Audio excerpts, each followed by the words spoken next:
trenutno isključiti sastanka ili možda se registrira kao gost. Molimo vas isto da isključite mikrofon i kamere, zato jer ima nas jako puno i možda će tako i tehnika bolje funkcionirati. A ako imate svakako pitanje, naravno možete u bilo kom trenutku na chatu, zato jer naše kolegice iz Ministarstva kulture će vam i tada odgovoriti ili na kraju sastanka naravno ćete dobiti odgovor. Tako da hvala vam puno. Želim svima uspješan sastanak, puno projektnih ideja i kako će vam i kolegice ministarstva reći, ovo je prva radionica, a uskoro bi trebala biti druga radionica gdje će se razmatrati konkretne prijedloge projekata. Još jednom hvala vam puno i prepuštam riječ našim kolegama iz ministarstva. Evo, nema problema. Hvala. Molim vas, možete isključiti mikrofon. Ćao, hvala, Bog.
Evo, dobar dan svima.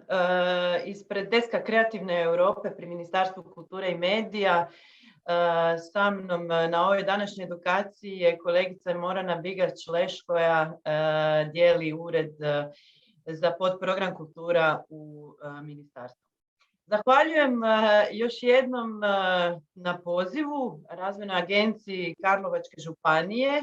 Zahvaljujem svima na tako iznimnom interesu koji ste pokazali za ovu današnju edukaciju. Upravo smo osupnuti brojem prijavljenih. Znači više od 190 ljudi nam se prijavilo za sudjelovanje. Ovim putem se ispričavamo što zbog IT sustava nismo uspjeli primiti više od 100, ali evo ovu ćemo današnju edukaciju snimiti. Ona se već snima, kao što je kolegica iz Razvojne agencije to na početku napomenula, i podijelit ćemo je putem naših platformi, putem naše web mreže i društvenih mreža, tako da vjerujem da će čak i više od ovih prijavljenih 190 sudionika imati prilike vidjeti kako se prijaviti za jedan od natječaja trenutno aktualnih u podprogramu kultura. Dakle, moje ime je Anera Štopfer, sa mnom je, kao što sam već naglasila, kolegica Morana Bigać-Leš. Naš današnji susret je zamišljen na sljedeći način. Pokušat ćemo, obzirom na činjenicu da je uistinu veliki šaroliki broj sudionika danas ovdje sa nama, pokušat ćemo dati jedan što je više moguće pregled samog natječaja za projekte suradnje, uz najavu da, obzirom na činjenicu da je sam natječaj otvoren, ali sva dokumentacija, odnosno mogućnost prilaženja svim dokumentima nije još otvorena, tako da tehničke detalje i specifikacije vezane uz programi i projektno prijavljivanje ćemo zapravo još jednom radionicom dodatno obraditi kroz nekih 10 dana. Tako da pozivamo vas da nas pratite putem Facebook stranice gdje ćemo objavljivati sve moguće ažurirane podatke o tome kada i kako ćemo vam tehnički još biti podrška. Znači, za početak ćemo vam dati samo jedan kratak pregled da se smjestimo malo u kontekst o tome što mi kao desk vama nudimo, na koji način funkcioniramo i koja je naša zapravo uloga u toj jednoj maloj hijerarhijskoj piramidici u provedbi programa Kreativna Europa. Pa evo počnemo. Znači, program Kreativna Europa osmislila je Europska komisija. Ona je dakle osmislila pravni okvir, ona je osmislila pilot akcije, napravila je različite vrste mapiranja i otvoreni dijalog je vodila sa Europskim parlamentom, sa Vijećem Europske unije i sa drugim akterima u toj visokoj političko rangiranoj strukturi, kako bi se zapravo za razdoblje od 2021. do 2027. jasno definirale smjernice i jasno definirao pravni okvir temeljem kojeg će se provoditi program Kreativna Europa kao jedini program na razini Europske unije koji je isključivo namijenjen kulturnom i kreativnom sektoru i podršci profesionalcima u tim sektorima. Znači, Europska komisija je dala pravni okvir, međutim ona ne provodi sami program, nego ima izvršnu agenciju, Executive Agency, Education and Culture Agency, takozvana EAC-a, koja program sam po sebi, kao i sve natječaje, inicijative i sve što proizlazi iz tog pravnog okvira, ona operativno provodi. U toj maloj toj hijerarhijskoj piramidici deskovi Kreativne Europe, to smo evo Morana i ja u ovom slučaju za podprogram Kultura u okviru Kreativne Europe, djeluju kao infodeskovi, kao helpdeskovi. U svakoj zemlji koja sudjeluje u programu Kreativna Europa postoji jedan ovakav desk koji uistinu služi kao promotor samog programa, koji služi na nacionalnim razinama kako bi vam omogućio da puno bolje i lakše razumijete smjernice koje su zadane, da vam olakšamo u pronalasku partnera, partnerskih organizacija za prijavu na program Kreativna Europa ili za neku vrstu umrežavanja, da vam pomognemo u nekim tehničkim pitanjima na koja nalazite dok se prijavljate na Kreativnu Europu i sl. Dakle, mi funkcioniramo u svakoj zemlji na drugačiji način. U Republici Hrvatskoj je desk Kreativne Europe za podprogram Kultura pri Ministarstvu kulture i medija, dok je za podprogram medija on pri Hrvatskom audiovizualnom centru. Dakle, evo, spomenula sam, postoje znači 2 programa, čak bih naglasila da postoje 3, pa ćemo na sljedećem slajdu vidjeti kako je strukturiran sami program Kreativna Europa. Znači, on se dijeli na 3 podprograma: medija, kultura i međusektorski podprogram. Ovdje je naznačeno, a sa svima vama ćemo podijeliti ovu PowerPoint prezentaciju u PDF formatu zajedno sa linkovima koje ćemo danas spominjati ili na direktan način ili kroz chat komunikaciju ili slično. Ali evo ovdje smo vam istaknuli na koji način zapravo je strukturiran program Kreativna Europa. Medija, kultura i međusektorski podprogram. Mi danas ovdje razgovaramo samo isključivo o kulturi, koja podrazumijeva zapravo jednu široku paletu djelatnosti unutar kulturnih i kreativnih sektora. Znači, od arhitekture preko baštine, dizajna, pa evo čak i velika novina u odnosu na prošlo programsko razdoblje, moda je ušla u ovaj podprogram, znači vrlo, vrlo široko postavljeno sve ono što se ne tiče samog audiovizualnog sektora, videoigara ili festivalskih formata, filmskih i slično, sve potpada pod kulturu. I ako ste iz organizacije ili institucije koja se bavi nekom od tih područja, možete u svakom slučaju imati koristi od podprograma kultura i prijavljivati se na natječaje koji su pred nama.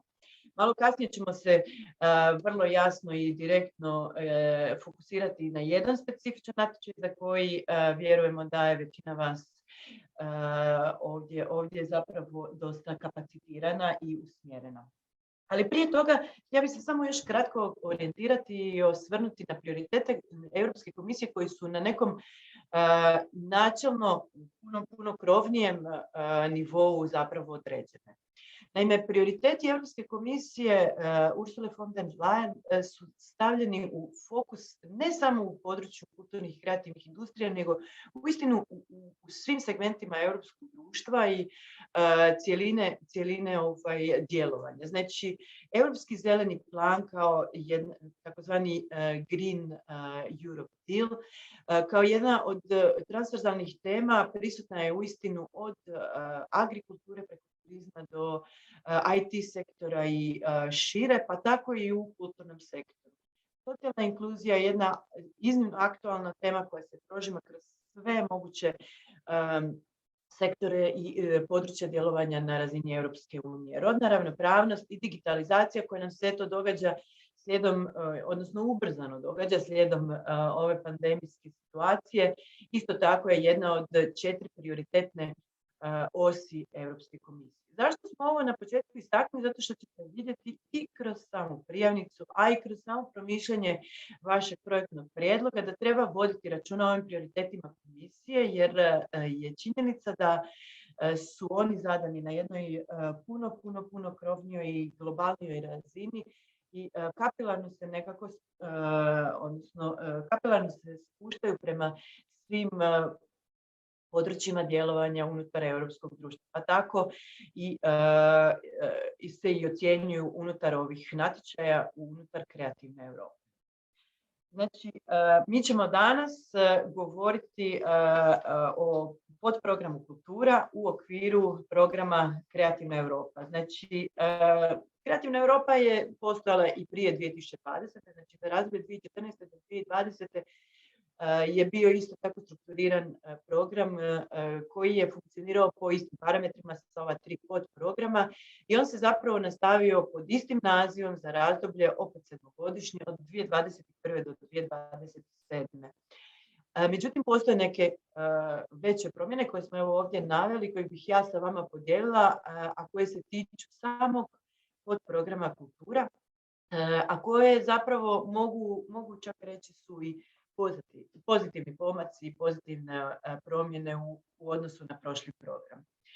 Znači, prije svega, jedna od većih novina unutar podprograma kultura je činjenica da su se horizontalne aktivnosti počele pojavljivati kao jedna takozvana obligatorna komponenta svih vaših promišljanja projekata. Znači, to su ovi prioriteti koje smo naveli u prethodnom slajdu, a koje treba tretirati kad god razmišljate o nekoj prijavi na natječaj za program Kreativna Europa.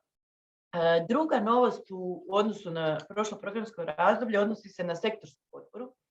Naime, kroz prošlo programsko razdoblje Europska komisija je napravila jedan čitavi niz mapiranja, pilot akcija, propitivanja samog terena i različitih komunikacija sa strukovnim udrugama i došla je zapravo do zaključka kako je potrebno dati jedan poseban boost, poseban podražaj, posebnu vrstu impulsa određenim sektorima, pa su u tom smislu i osmišljene različiti mehanizmi, različiti modeli potpore upravo sektorima za koje su identificirali da je ta iznimno važna potpora. Riječ je o sektoru glazbe, o sektoru izdavaštva, kulturne baštini, arhitekturi.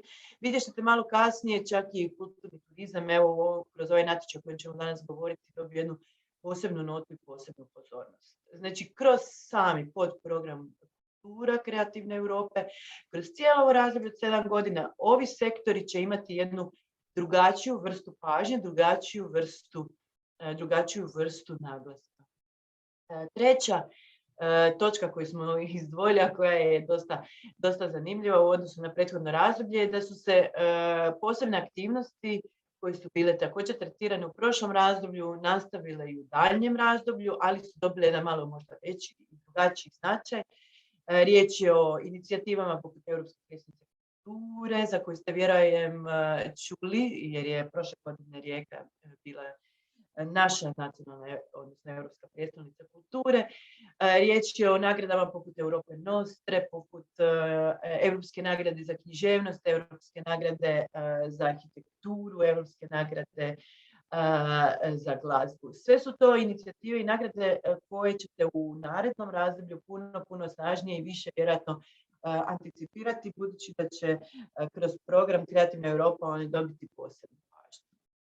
Četvrta posebno zanimljiva i nama draga vijest je činjenica da se povećala stopa sufinanciranja kroz natječaje za Kreativnu Europu. Danas možete ostvariti veću stopu sufinanciranja, što podrazumijeva puno veću zapravo motivaciju za brojne hrvatske institucije. Ja sam uvjerena, budući da kroz program Kreativna Europa najčešće ne dobiva se 100% sufinanciranje, nego samo u nekom postotku. Ova činjenica da se odvija u većem postotku nego do sada sigurno će ohrabriti brojne hrvatske institucije. Dakle, 4 su osnovna natječaja u podprogramu Kultura Kreativne Europe. Uz ova 4 natječaja koja su navedena trenutno pred vama na ekranima, postoje još razni natječaji koji jednostavno pop-upaju tijekom godine, a ovise o radnom planu koji je zadan za tu godinu. Čak se događaju i neke inicijative koje se direktno generiraju iz nekih smjernica koje su donesene. Dakle, postoji i drugi set natječaja, tendera i pilot akcija koje možete očekivati tijekom ove godine kroz podprogram Kultura, programa Kreativna Europa, ali 4 su osnovna koja su bila u prethodnom programskom razdoblju i 4 su osnovna koja će se nastaviti u narednom. Pa ćemo ih danas kratko dotaknuti samo kroz ovaj slajd, a poseban naglasak i dalje u ovoj našoj današnjoj edukaciji stavit ćemo na ovaj natječaj koji se odnosi na europske projekte suradnje. Znači, uz europske projekte suradnje postoji natječaj za cirkulaciju europskih književnih djela koji je u očekivanom nekom razdoblju od ožujka 2022. Potencijalno će biti raspisan. On je namijenjen isključivo izdavačkom sektoru, izdavačima. Hrvatski izdavači jako dobro su verzirani, već u samom natječaju na ljestvici zapravo su zemalja odnosno izdavača koji najbolje povlače sredstva na razini programa, tako da je to jedan natječaj koji je posebno atraktivan za hrvatski kontekst. Europske mreže kulturnih i kreativnih organizacija je natječaj na kojem ne postoji zapravo kompetitivnost u odnosu na sami natječaj, ali hrvatske institucije od njega imaju itekako jednu posrednu korist na način da sudjeluju u radu svih tih mreža. U svakoj od mreža postoji barem jedna hrvatska institucija koja aktivno djeluje. Europske platforme za promociju umjetnika u nastajanju su jedna od natječajnih kategorija koja je pozamašnog karaktera, koja je namijenjena poticanju mladih young emerging artista, mladih umjetnika i evo možemo s ponosom pohvaliti kako je hrvatsku organizaciju, odnosno glazbenu školu Bonar, koja je u prošlom programskom razdoblju imala jednu čak od 11 europskih platformi i provodila jedan tako opsežan, veliki i značajan projekt. Evo nadamo se da će i u narednom programskom razdoblju nastaviti sa tim. Mi danas nećemo govoriti o svim natječajima, govorit ćemo isključivo i samo o europskim projektima suradnje. Zašto? Zato što je taj natječaj trenutno otvoren, zato što su sudionici koji su se prijavili na ovaj današnji edukativni susret zapravo mahom vrlo kapacitirani i orijentirani prema onom našim saznanjima upravo na ovaj natječaj i zato što smo dobili vrlo jasne upute i smjernice o tome kako se prijaviti na ovaj natječaj. Znači, poziv je otvoren. Rok za prijavu je 31.3. odnosno ožujka 2000.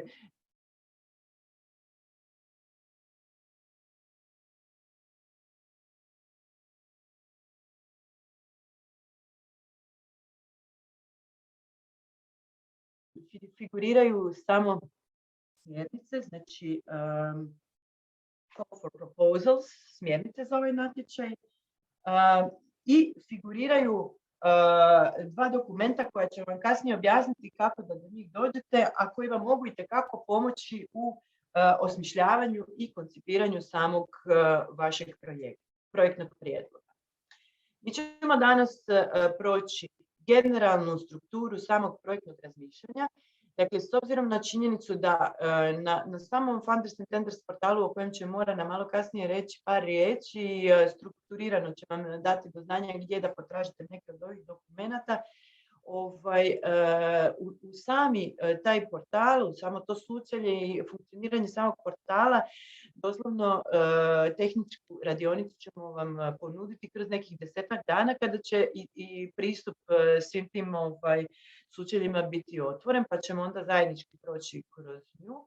Ali ono što nam je danas bitno je zapravo da se vi smjestite, bez obzira na to u kojoj fazi projekta jeste, da se smjestite u odnosu na ovu natječajnu kategoriju i da provjerite i preispitate da li je vaša ideja zapravo dobro koncipirana i dobro usmjerena, a da bi se mogla prijaviti na ovaj natječaj. Znači, za europske projekte suradnje ovdje smo izdvojili te neke ključne riječi koje smo mi identificirali kroz naše iskustvo, već sad višegodišnja iščitavanja tih projekata koje smo iščitali i objedinili kroz iščitavanje ovih smjernica koje definiraju sami poziv i koje smo zapravo iskristalizirali kroz iskustvo čitanja projekata i kasnije evaluacija od strane Brisela. Znači, ukoliko je vaš projekt orijentiran na transnacionalnu dimenziju i na povezivanje između različitih zemalja unutar Europske unije, pa čak i šire, vidjet ćete kasnije, i ukoliko vaš projekt uključuje suradnju između različitih aktera na europsku dimenziju i uključuje, odnosno implicira nekakvu vrstu procesa koji ćete vi kroz naredno razdoblje zajedno sa tim svojim partnerskim organizacijama, odnosno unutar konzorcija, institucijama raditi, a u tom cijelom procesu ćete imati nekakvu konkretnu održivost ili materijalni ishod, onda ste na pravom mjestu. Kasnije ćemo vam dati neke specifikacije, ali evo, možda da oprimjerimo pa da vam damo nekako malo lakše smjernice oko razmišljanja da li ste na pravom mjestu. Evo, recimo, često nam se događa da nam priđe korisnik i kaže, na primjer, imate li partnersku organizaciju? Da, evo, mi zajedno sa kolegama iz Austrije, zajedno sa kolegama iz Mađarske imamo organizaciju koja se bavi fadom. Mi pjevamo fado i htjeli bismo turirati, htjeli bismo napraviti jednu zapravo turneju naših organizacija, naših zborova. Da li je ovo mjesto na kojem mi možemo dobiti sufinanciranje od Europske unije? Europska je tema, europske zemlje su uključene, tema sama po sebi može se još razviti. Da li je to pravo mjesto na koje se možemo prijaviti i dobiti financiranje za našu turneju? Dakle, ovo je recimo jedan pojednostavljeni primjer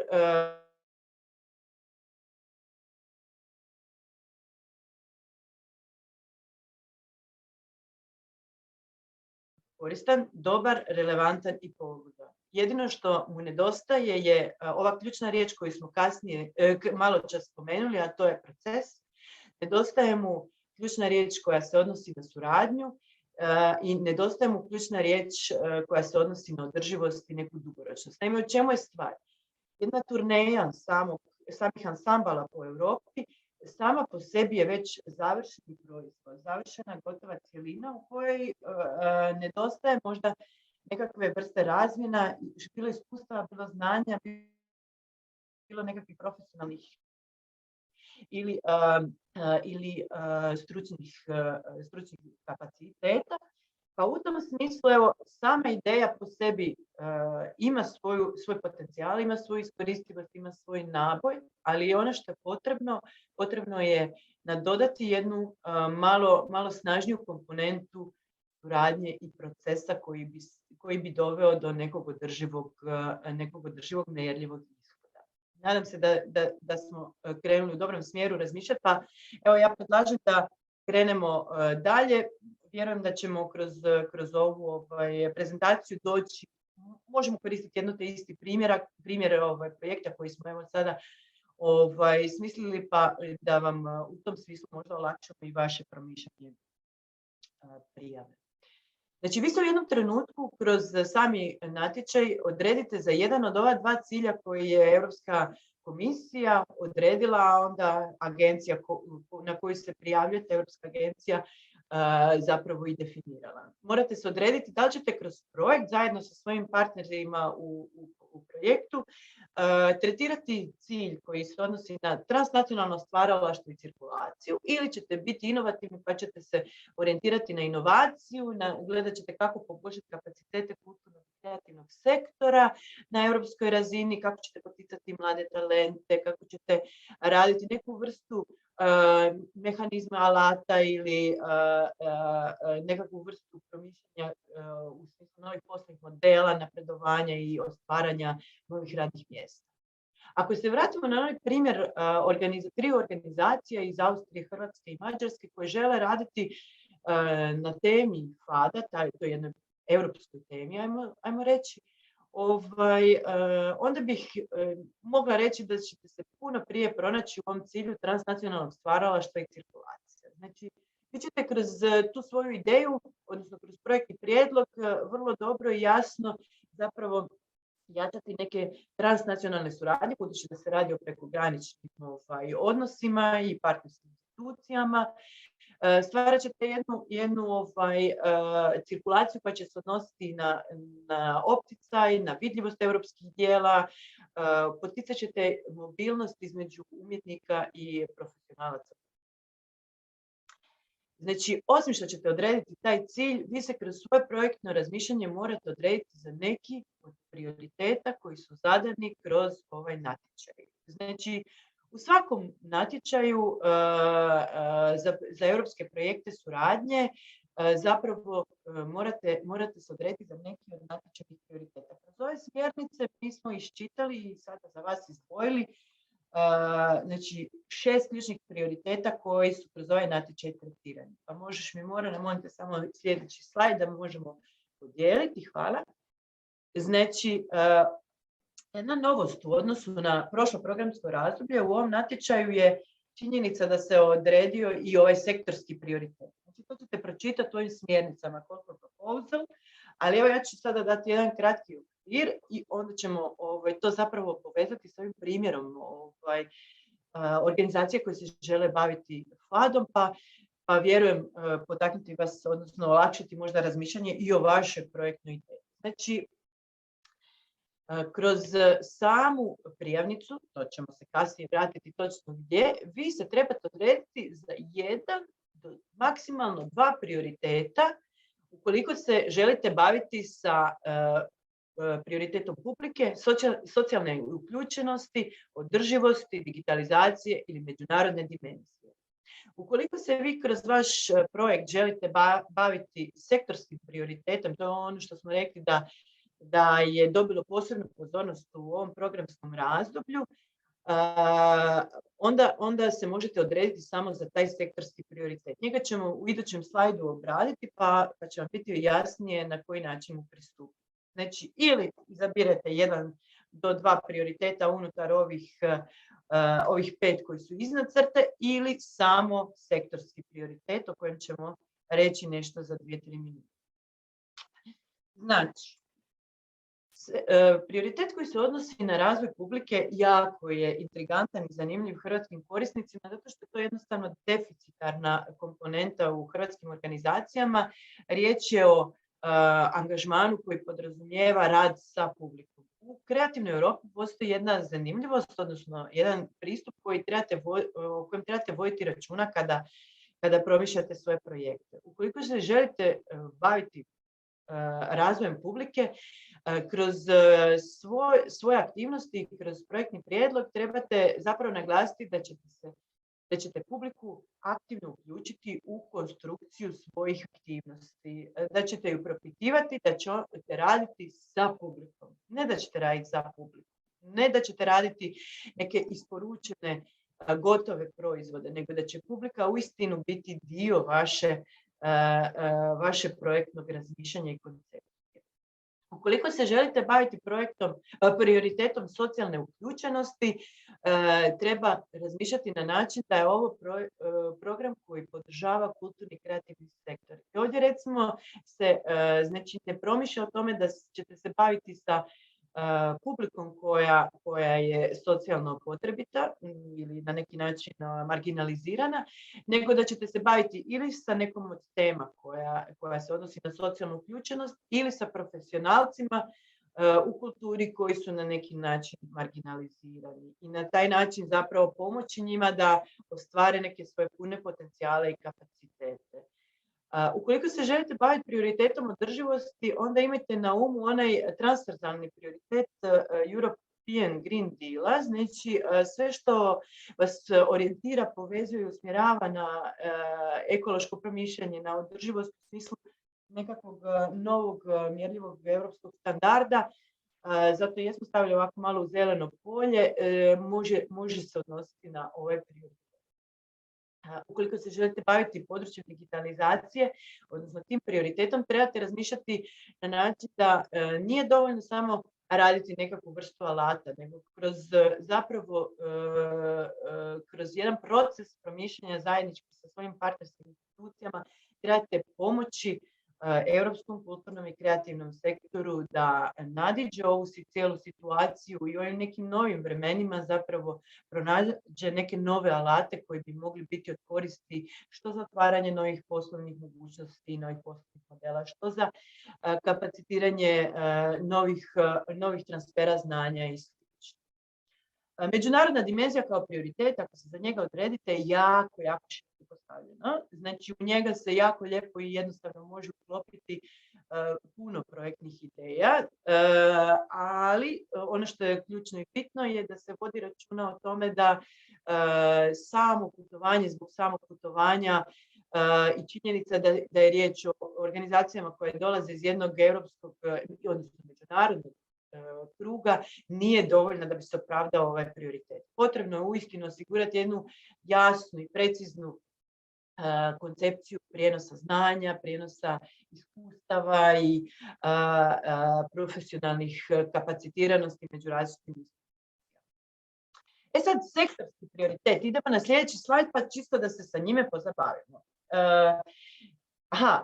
Ajmo se vratiti na naš primjer. Znači imamo primjer, može i onaj prošli, može, super. Evo, odredit ćemo se na primjer, kako smo rekli da je razvoj publike jedan zanimljiv prioritet koji hrvatskim institucijama dosta blizak i potreban i dosta intrigantan. Evo, ajmo promišljati o onom projektu zapravo turiranja koncerata Fada, a da se on oboji i implicira prioritet razvoja publike.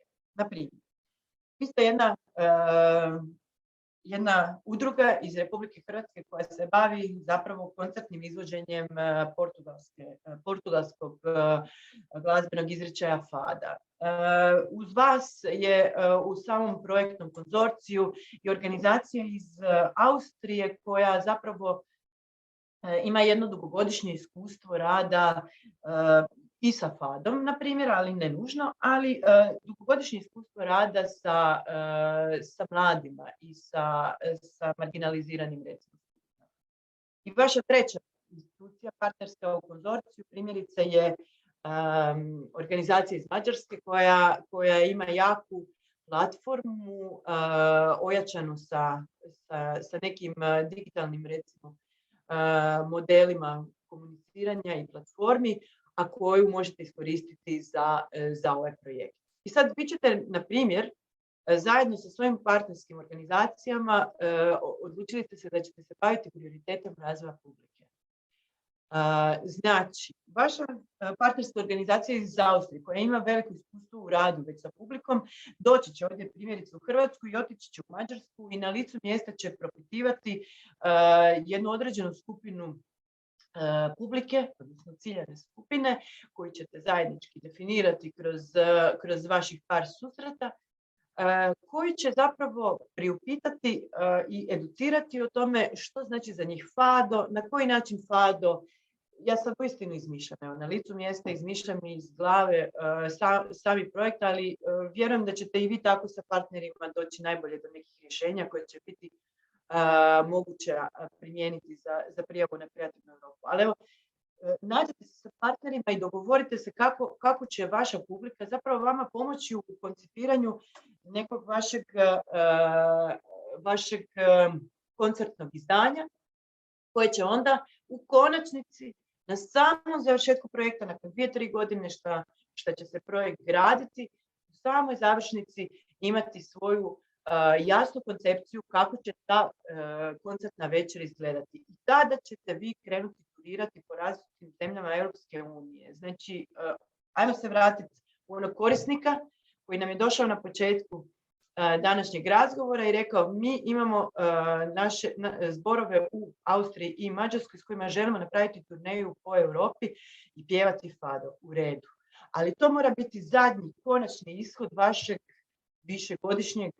višegodišnje suradnje, unutar koje ćete uključiti publiku, na primjer, ako se bavite razvojem publike kao prioritetom, u koji ćete uključiti publiku u kreiranje samog koncertnog izdanja, uključit ćete, to ćete, na primjer, napraviti putem platforme koju mađarska organizacija već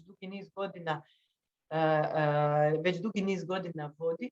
Vaša publika će, osim što ćete s njom komunicirati u direktnom i neposrednom kontaktu, a uz iskustvo austrijskih kolega koji to već rade neko vrijeme, sve ćete to, recimo, objaviti i obznaniti i na neki način procesuirati kroz platformu mađarskog partnera, i vaša organizacija koja u Hrvatskoj, udruga koja bavi se pjevanjem fada, će prihvatiti i anticipirati sve što ste od publike dobili kao nekakvu vrstu inputa i osmisliti koncertno izdanje koje će onda turirati. Evo, ne znam da li je ovaj primjer dovoljno slikovit, da li je dovoljno dovoljno primjenjiv na vašu situaciju, ali nadam se da vam je dao nekakvu vrstu ideje. Znači, treba uvijek razmišljati o procesu, treba uvijek razmišljati o suradnji, treba razmišljati o nekom dugoročnom ishodu i nekakvom konkretnom paketu mjerljivih rezultata. Evo, u ovom slučaju, recimo, koncert. Znači, ne možete krenuti od pretpostavke da već imate koncert i da ćete ga krenuti okolo prikazivati, nego kroz neko određeno razdoblje zajedno s partnerskim institucijama ćete doći do tog koncertnog izdanja koji će u konačnici biti jedan vaš lijepi paket proizvod za turiranje po samoj Europskoj uniji i šire. Ako pak, možemo sad morati na sektorski prioritet, ako pak vi, recimo, imate tu istu udrugu koja se bavi pjevanjem fada i želite se baviti sektorskim prioritetom glazbe, morate voditi računa o tome da on isključivo i strogo mora biti namijenjen jačanju kapaciteta tog samog sektora. Znači, dosta je bitno voditi računa o tome da ukoliko se želite odrediti na sektorski prioritet, da se za početak odredite unutar koje od ovih djelatnosti se smještate, da li je to glazba, knjiga ili izdavaštvo, arhitektura, kulturna baština, moda, dizajn, održivi kulturni turizam. I zapravo orijentirate se na profesionalce u kulturi kojima morate i trebate jačati kapacitete kroz različite aktivnosti. Znači, vaš osnovni, jasni i direktni cilj treba biti isključivo usmjeren na profesionalca. Ovdje nikako se ne trebate orijentirati niti na publiku, niti na neke druge fokus skupine, nego se isključivo fokusirate na profesionalce, na jačanje nekakvih novih poslovnih modela i profesionalnih pristupa unutar jednog od ovih sektora. Eto, sada ćemo, ako smo se dovoljno jasno smjestili, shvatili smo da ima potencijala u našoj ideji možda za prijavu i uklapamo se u neke od ovih prioriteta, uklapamo se u ciljeve koji su zadani kroz ovaj natječaj, onda ćemo sada vidjeti u tehničkom smislu da li je to nešto što odgovara našem partnerskom konzorciju. Znači, partnerski konzorcij podrazumijeva zapravo skupinu partnera iz različitih europskih zemalja. U svakoj od natječajnih kategorija je drugačija raspodjela, pa smo ovdje zato za vas naznačili točnu raspodjelu. Znači, postoje u ovom natječaju 3 natječajne kategorije. Znači, mali projekti suradnje, srednji projekti suradnje i veliki projekti suradnje. Za male projekte suradnje potrebno je imati 3 partnera iz 3 različite europske zemlje. Znači, često nam se događa da nas korisnici priupitaju da li može biti 3 partnera iz Hrvatske. Ne može, znači mora biti iz 3 različite europske zemlje. Ono što vam još čak sugeriramo, možda da pokušate, ovo je minimalni broj partnera, pa u tom smislu uvijek sugeriramo da je bolje da pokušate imati unutar konzorcija 4 partnera, 4 partnerske institucije iz 4 različite zemlje, zato što se radi o projektima koji, kao što vidite ovdje gore, traju do 48 mjeseci. Unutar tih 48 mjeseci, a bili smo svjedoci različitih situacija, stvarno se svašta može dogoditi. I osim što same organizacije trpe neke svoje dinamike, sami timovi unutar tih organizacija isto tako imaju neke svoje i prirodne i profesionalne, a i privatne kontinuume, tako da uvijek treba voditi računa o tome da može se dogoditi da neko od partnerskih institucija jednostavno ne može odraditi projekt do kraja i kako bi se to preveniralo uvijek je bolje imati, ako je ikako moguće, možda čak i jednu partnersku instituciju više. Znači, ukoliko se prijavite na male projekte suradnje, minimalni broj je 3 partnera iz 3 različite države. Maksimalno možete od Europske unije za čitavi projekt povući 200.000 eura, odnosno 80% od cjelokupnog iznosa samog projekta. Ako se prijavljujete za srednje projekte suradnje, potrebno je imati minimalno 5 partnera iz 5 različitih država da biste povukli maksimalno 1.000.000 eura, odnosno 70% od cjelokupnog projektnog budžeta. Znači, ovo je jedna nova kategorija srednji projekti suradnje. To je jedna lijepa vijest u odnosu na prošlo programsko razdoblje, zato što se omogućava, a tu se zapravo očekuje jedan veliki broj prijava, omogućava se zapravo nekim srednjim organizacijama,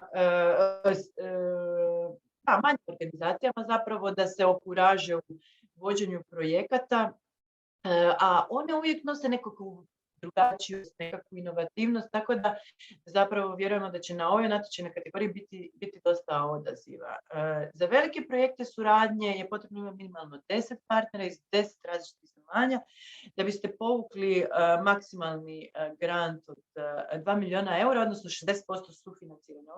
Ovdje je riječ o projektima na koje se obično ne prijavljuje veliki broj organizacija, pa u tom smislu, evo, samo da vam ukažem i na činjenicu da je kroz ovaj natječaj predviđeno, da to ne mora znači da će biti u konačnici uistinu i tako, predviđeno je da će ukupno kroz sve ove natječajne kategorije biti podržano 135 projekata. Očekuje se da će u ove dvije manje kategorije biti puno veći i dopliv i izbor, tako da vjerujemo da će i hrvatske institucije imati koristi od tih natječajnih kategorija.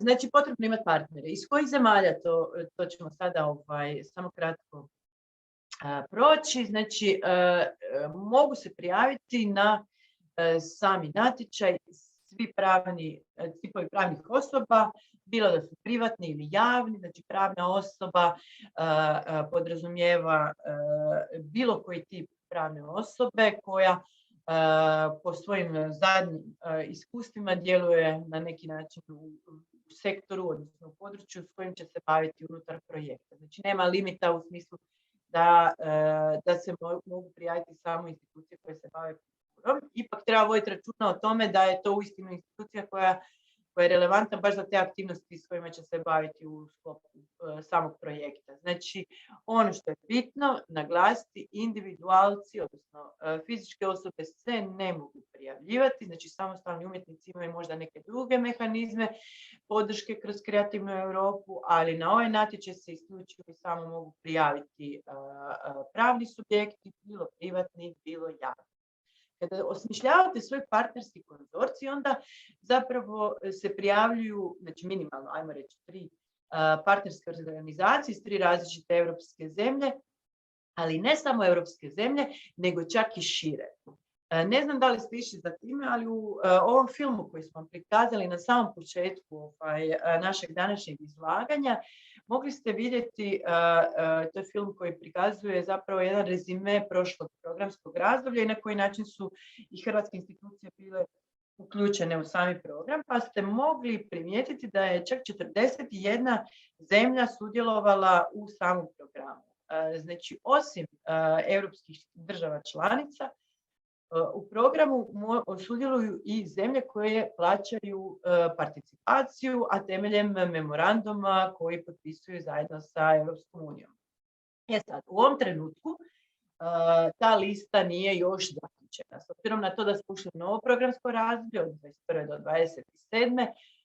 Nije sa svim državama koje su i do sada sudjelovale program potpisan. On se još uvijek po nekim kriterijima i modulira. Mi smo vam ovdje naveli zemlje s kojima možete ući u partnerski konzorcij, znači bilo da ste vi samo partner ili ste vodeći partner, odnosno prijavljujete na Brisel, bez obzira na to u kojoj ulozi jeste, jednakopravno svi možete sudjelovati, ovisno o tome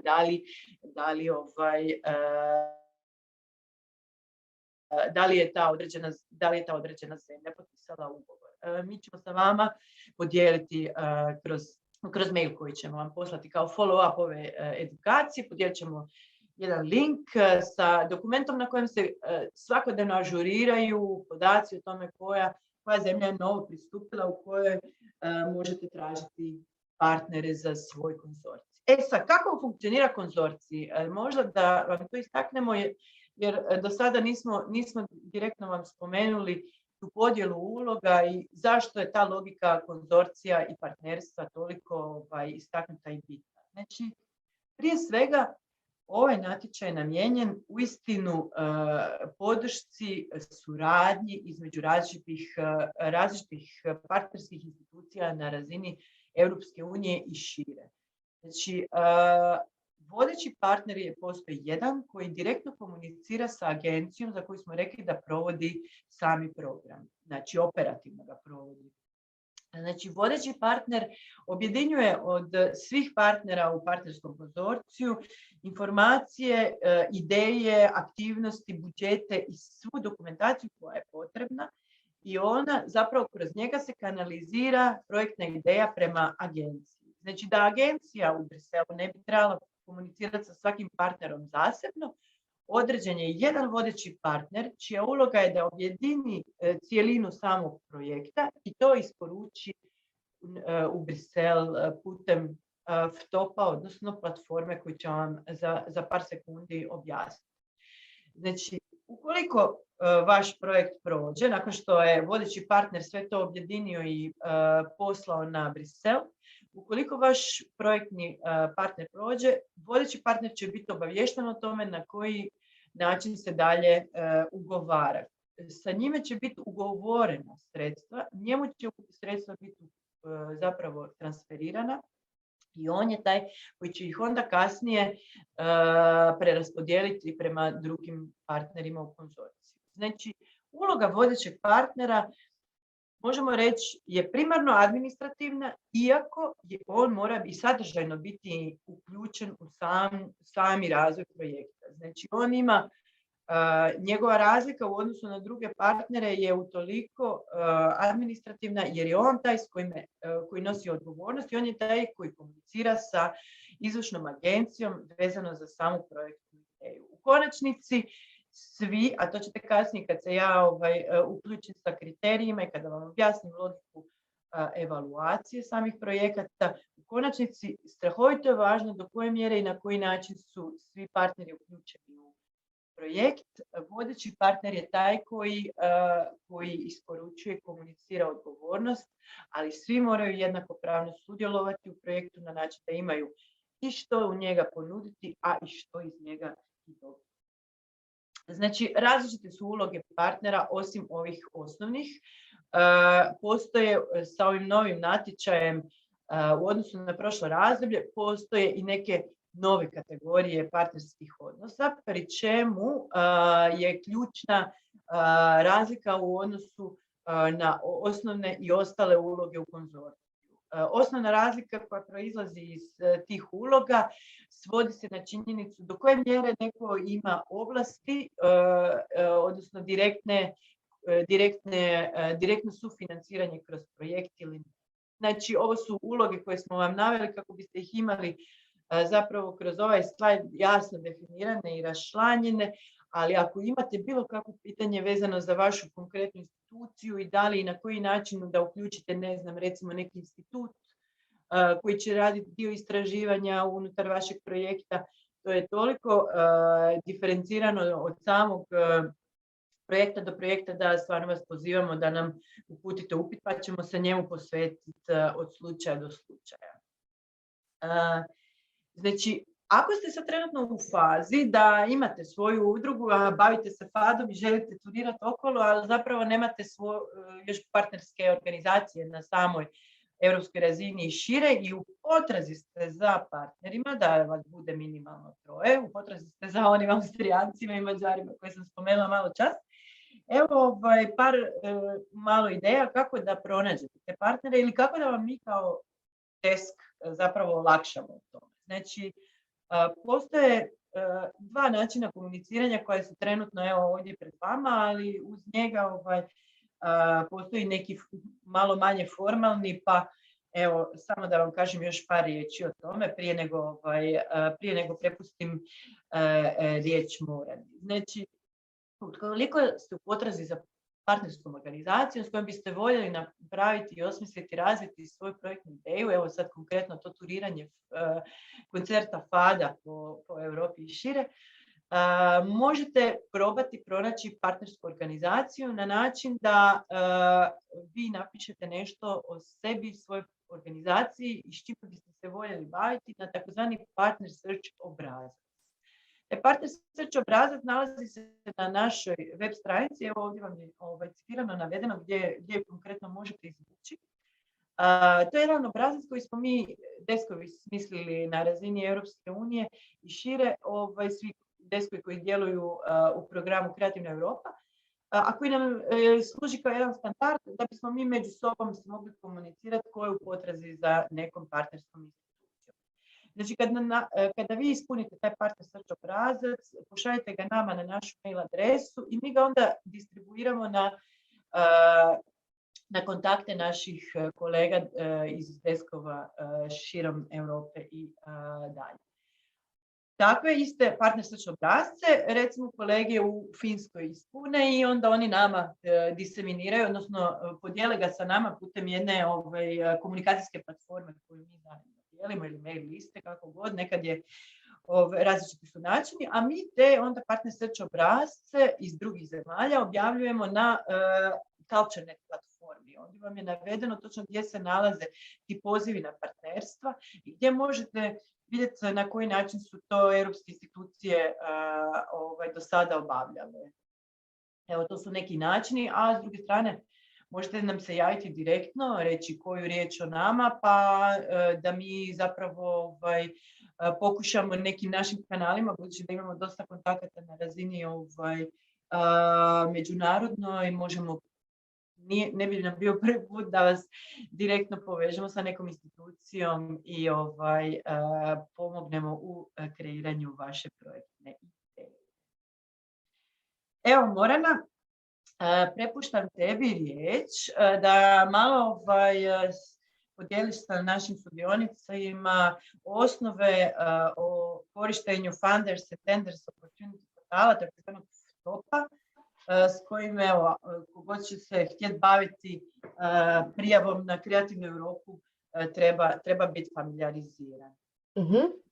Ok, hvala. Jel me se dobro čuje? Samo test iz početka. Ok, dobar dan svima još jednom. Evo, ja ću vas kroz nekoliko slajdova provesti kroz glavni portal, ajmo reći centralni portal Europske unije za sve pozive i za sve natječaje koji se odvijaju u okviru programa koje provodi Europska unija. Jedan od takvih programa je i Kreativna Europa o kojem danas pričamo. Ovaj portal, na ovom portalu njegovo sučelje izgleda na ovaj način. Na ovom portalu pronaći ćete sve smjernice, svu dokumentaciju, sve ciljeve, prioritete svih poziva unutar svih programa koje provodi Europska unija. Ja se nadam da ste se, neki od vas, da su se možda i sreli već sa ovim portalom, barem da ste čuli za njega.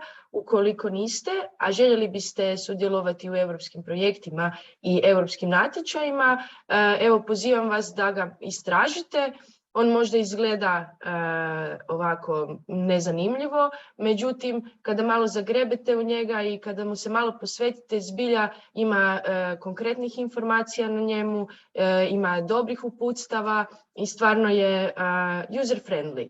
Jednom kad mu poklonite dan, dva svojeg vremena. Pa evo, da vam to vrijeme malo skratim, pokazat ću vam par mjesta, ću vam pokazati gdje možete pretražiti svu dokumentaciju koja je konkretno vezana uz program Kreativna Europa. Pa evo, na ovom sučelju kada upišete Funding and Tender Opportunities Portal, izbacit će vam ovo sučelje, ovu stranicu. Ja ću ga sad kroz ovu prezentaciju, mi ga ovako kolokvijalno nazivamo FTOP, malo nam je lakše nego cijeli ovaj dugački naziv, pa tako ovo je sučelje FTOP stranice, a u ovom kvadratiću je Kreativna Europa. Oko tog kvadratića su vam popisani svi programi Europske unije. Programi Europske unije, vjerojatno ste čuli za neke od njih niste, ali to su program Fond solidarnosti, to vam je Erasmus, to vam je Horizon, odnosno Obzor, Life i ovisno o sektoru, više manje svaki sektor ima svoj nekakvi program na razini Europske unije. Pa kada kliknete na Kreativnu Europu, otvorit će vam se stranica na kojoj možete iščitati sve o ciljevima programa, sve o potporama koje se dodjeljuju unutar tog programa, način na koji se dodjeljuju potpore, kako se dijeli i u principu sve napismeno ono što smo vam danas kroz ovu prezentaciju i ispričale.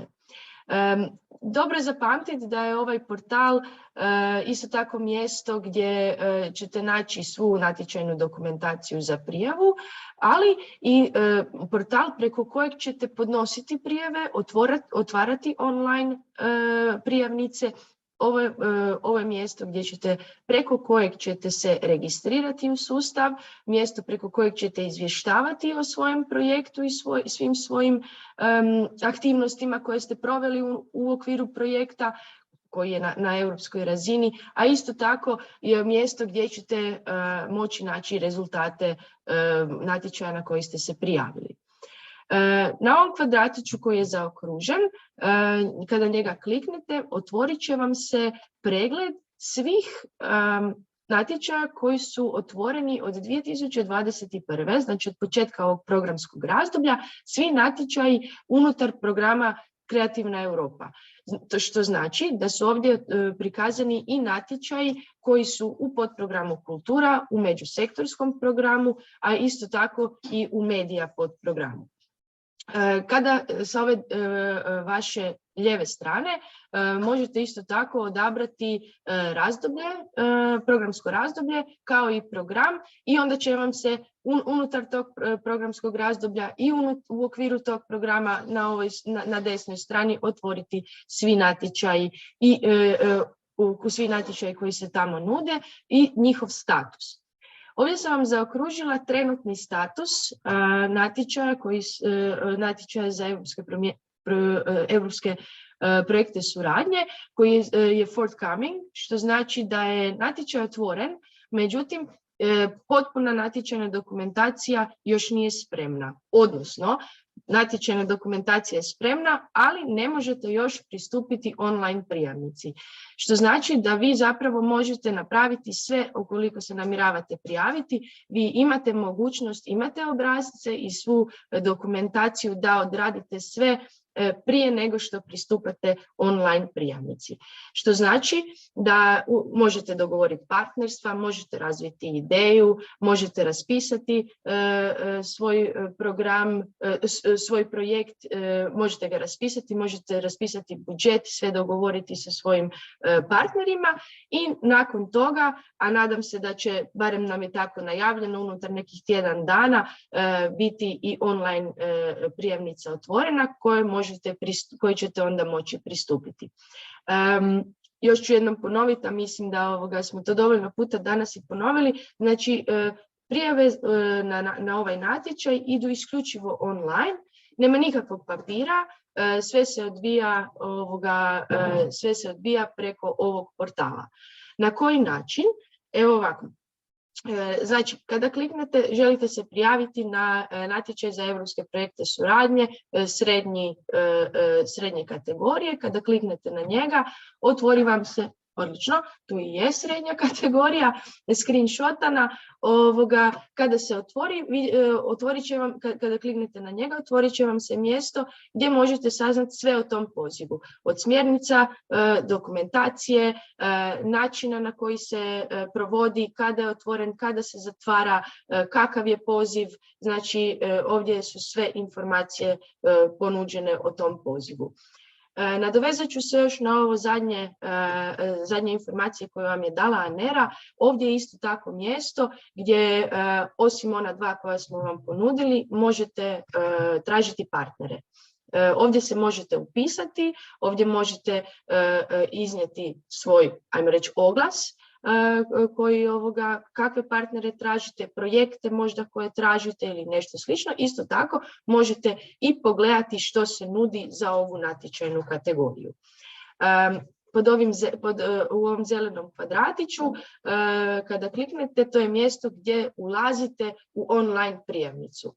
Kao vodeći partner, vi ćete kliknuti na to mjesto, ući ćete u prijavnicu i tamo ćete, pitat će vas, navest ćete tko su vaši partneri. Kada navedete vaše partnere, njima će se direktno na e-mail, njima će se poslati obavijest da ste ih vi pozvali u online prijavnicu, da joj pristupe i budu vaši partneri. Tada oni, ako pristupe kroz link iz maila, ulaze u prijavnicu i potvrđuju svoje pristupanje vašem partnerskom konzorciju. To je otprilike prvi korak na koji način otvarate online prijavnicu. Još jedno mjesto na ovom portalu koje je jako bitno, a to je žuti kvadratić, how to participate. Odnosno, ako niste još pristupali i ako još niste sudjelovali u nekim projektima i natječajima, ovo je mjesto gdje krećete i stvarno gdje možete naći sve prve korake koje trebate napraviti. How to participate, na padajućem izborniku, osim što možete tražiti partnera, možete se registrirati, a možete i pronaći cijelu natječajnu dokumentaciju, sve moguće obrasce za sve natječaje. To vam je prvi kvadratić na koji sam vas uputila. Tu su, znači, na tom mjestu se nalaze svi potrebni obrasci, smjernice, upute, manualsi, kako koristiti, kako pristupiti, na koji način predstaviti. Imate od online manualsa do onih koje možete skinuti u PDF-u. Jednako tako možete skinuti i predložak za grant agreement, odnosno za ugovor koji ćete potpisivati sa Europskom komisijom, odnosno agencijom. On je isti za sve pozive, možete vidjeti kako izgleda, što se točno traži, a većina informacija, vidjet ćete, povlači se iz sustava. Kako bi se te informacije povukle iz sustava i kako biste bili registrirani unutar sustava, potrebno se je registrirati. Kada se registrirate, dobivate PIK broj. Sad, ukoliko ste sudjelovali ili je vaša organizacija već sudjelovala, možda vaša organizacija već posjeduje PIK broj. To možete uvijek provjeriti. Znači, PIK broj se provjerava kada također u How to Participate u padajućem izborniku odaberete Participant Register portal i u ovom desnom, to je touch. U ovom desnom kvadratiću, kada napišete svoju organizaciju ili organizaciju za koju vas zanima da li ima PIK broj, on će vam izlistati. Jednako tako izlistat će vam i status vašeg PIK broja kojeg imate, koji može biti aktivan ili neaktivan. Da se vratimo na početak, svaka organizacija koja želi sudjelovati u natječajima i u projektima, odnosno želi dobiti neki dio sufinanciranja od Europske unije, mora imati PIK broj.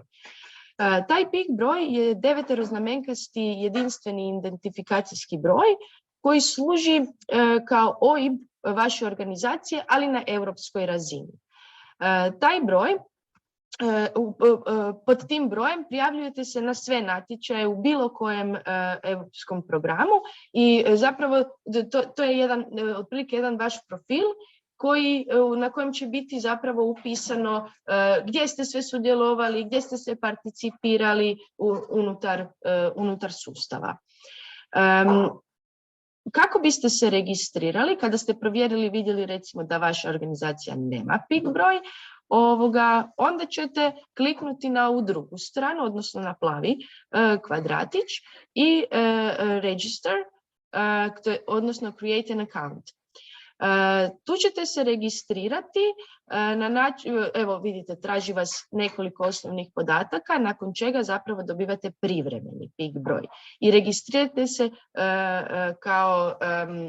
kao osoba, se registrirate, nakon što vas se odobri, onda registrirate pravnu osobu, odnosno vašu organizaciju.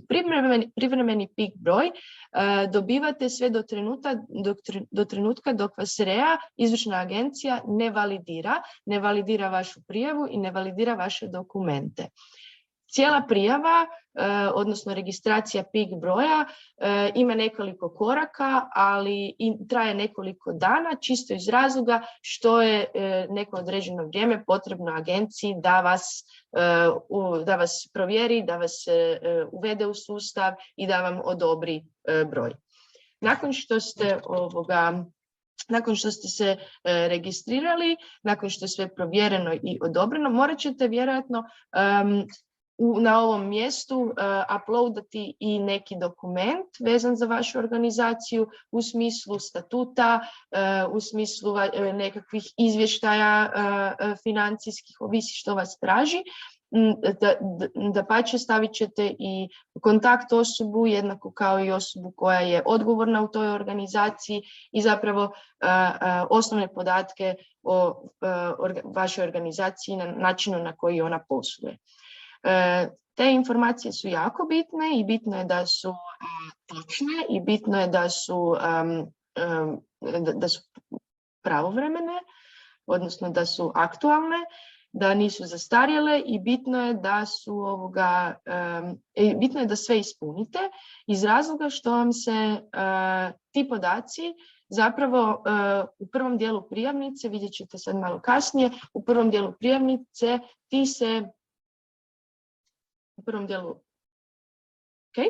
u prvom dijelu prijavnice ti se zapravo podaci povlače sa vašeg profila. Tko sve treba imati PIK broj? PIK broj treba imati svaka organizacija koja želi i koja participira za grant u Europskoj komisiji, u Europskoj uniji. Znači, konkretno što se tiče projekata suradnje i partnerskog konzorcija, vodeći partner, koordinator, korisnici, znači beneficiaries i povezani subjekti, affiliated entities, to su tri partnera, odnosno 3 uloge u partnerskom konzorciju koji moraju imati PIK broj. Ostali ne moraju nužno imati PIK broj jer ne participiraju za grant. Oni će sudjelovati unutar projekta, oni će biti dio projekta, međutim njima se grant ne bude isplatio. Tako da u svakom slučaju, ukoliko ste beneficiaries, odnosno potencijalni korisnici, morate imati PIK broj.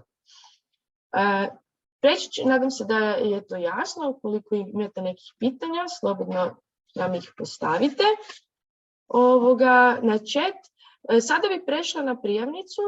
Daću vam kroz nekoliko slajdova kratku presjek prijavnice na koliko stvari se dijeli, na koliko dijelova se dijeli, što se u kojem dijelu traži. A o glavnom dijelu i o glavnim kriterijima koji se ocjenjuju prepustit ću Aneri da vam pojasni do kraja. Znači prijavnica, kako se prijaviti? Ponavljam, prijavnica je isključivo online. Međutim, prijavnica se sastoji od 3 dijela. To je part A, part B i part C. Part A se ispunjava online, jednako kao i part C. Međutim, u part A, u prvom dijelu su upravo ovi podaci koji ste dali uslijed registracije. Oni podaci koji se nalaze na vašem profilu, europskom profilu vaše organizacije, koji se nalaze, oni su povučeni ovdje u prijavnicu. Njih treba malo provjeriti, da li su svi na svom mjestu. Povlače se svi od vas i od svih vaših partnera koji imaju PIK broj. Na ovom mjestu određujete trajanje projekta, određujete uloge u partnerskom konzorciju i na ovom mjestu predlažete sumirani budžet. Svaku prijavnicu, zapravo tu online prijavnicu, vi prijavnicu ispunjavate svi zajedno, međutim prijavnicu na kraju pregledava, uokvirava i zadnji touch daje vodeći partner koji ju onda i predaje. Samo da vam to nadam se da je jasno. Preskočit ću part B jer je on najbitniji, da vam samo kratko spomenem part C koji je najnebitniji skoro, ajmo reći. Neću reći najnebitniji, međutim sa njim nemate puno posla, također se ispunjava online, to je dio isto koji se zapravo ne ocjenjuje kao ni part A, a u njemu dajete informacije koje su potrebne agenciji za određene statistike, u smislu tikate za koji ste se cilj odredili između ona dva koja ste čuli, za koji ste se prioritet odredili, s kojim ćete sektorom raditi, iz kojeg sektora dolazite i slično. Takve informacije dajete u part C. Sada ćemo preći u part B, application form, zapravo najbitniji dio prijavnice koji se ispunjava, kojeg ispunjavate ne online nego u PDF formatu i onda ga uploadate u prijavnicu. Jednako kao i detaljan budžet projekta kojeg svaki od vaših od partnera ispunjava za sebe i za svoje aktivnosti. U tom part B-u, odnosno application formu, nalazi se detaljan opis projekta, odnosno narativ. Zatim, to je jedini dio prijavnice koji se ocjenjuje, kojeg dobivaju evaluatori, kojeg 2 evaluatora pregledavaju. To je dio prijavnice gdje prikazujete konstrukciju i strukturu vašeg projekta, koja je podijeljena u radne pakete i kao što sam rekla, sav taj narativ treba biti poduprijet, treba biti lijepo se preslikavati u tablicu sa budžetom. Application form izgleda na ovaj način. Njega možete skinuti tamo gdje sam vam pokazala, gdje su reference documents, gdje vam se nalazi zapravo natječajna dokumentacija. Taj dokument, vidjet ćete, taj dokument zapravo ima nekih 20 stranica, a inače je standardni obrazac za sve natječaje koji se provode unutar kulture i unutar međusektorskog podprograma. To napominjem zato što je sama prijavnica tako i napisana, pa ćete u nekim odjelima gdje piše što se od vas traži i što vas se pita, morat ćete dobro čitati. Napominjem da sve dobro pročitate jer se neke stvari možda ne budu odnosile na poziv za koji se vi prijavljujete. A te stvari su jasno naglašene. Bile su u zelenoj boji i ovdje su u zelenoj boji. Ne znam, možda se bude promijenilo to, ali mislim da ne bude. Uglavnom, u zelenoj boji iznad svakog objašnjenja što se od vas u tom dijelu traži, piše ukoliko je nešto dodatno za određeni poziv potrebno ovdje obrazložiti. Cijela prijavnica podijeljena je u 7 cjelina, od kojih su prve 4 prate kriterije ocjenjivanja, znači relevantnost, odnosno relevantnost vaše projektne ideje u odnosu na ciljeve i prioritete, zatim popis vaših aktivnosti, cijela metodologija vaših aktivnosti koje ćete raditi unutar projekta, zatim upravljanje projektom, cijeli menadžment koji morate upisati i 4. stvar je diseminacija. Više o njima će vam ispričati Anera, a ja ću vam još sad samo reći nekoliko ovih osnovnih tehničkih stvari koje trebate zapamtiti vezano za prijavnicu. Znači, prijavnica ovakva kakvu dobijete imat će 20-ak stranica, od čega zapravo vi ne smijete od svih tih uputa i notica koje su vam navedene, ne smijete ništa brisati, a broj stranica vam je određen. Broj stranica koji možete prijaviti je 70, koji možda zvuči veliko, ali u sve što vas se traži i u sve što trebate napraviti u principu nije. To vas se broj stranica je ograničen zato da vas se prisili da budete jasni i konkretni u onome što objašnjavate i što opisujete bez velikog okolišanja, da napišete točno ono što se od vas traži. Svaka stranica koja bude iznad 70, nažalost, bit će blank, bit će potpuno bijela i vaš evaluator će ju kao takvu i vidjeti, bijelu, bez ikakvih slova i kao takva prijavnica bit će nepotpuna i nećete uspjeti do kraja reći svoju projektnu ideju, vjerojatno. Zato na to trebate dobro paziti. Veličina slova, veličina fonta i veličina margina vam je propisana, a svi ti tehnički uvjeti su vam propisani odmah na prvoj stranici ovog application forma. Nakon što završite application form, stavite ga u PDF i uploadate ga u online prijavnicu kada bude otvoren. Kako izgledaju kriteriji ocjenjivanja, reći će vam sada Anera. Htjela bih samo na ovoj tablici obratiti pozornost na ovaj minimalni broj bodova. Ovih 70 nije u principu ukupan broj bodova kada se zbroji. Riječ je o tome da vi morate zadovoljiti ili 70 bodova, ali ukoliko imate 70 bodova, užasno je bitno da baš u svakom kriteriju imate minimalno 50%. To je ono što govori ova tablica. Znači minimalno iz svakog morate imati 50%.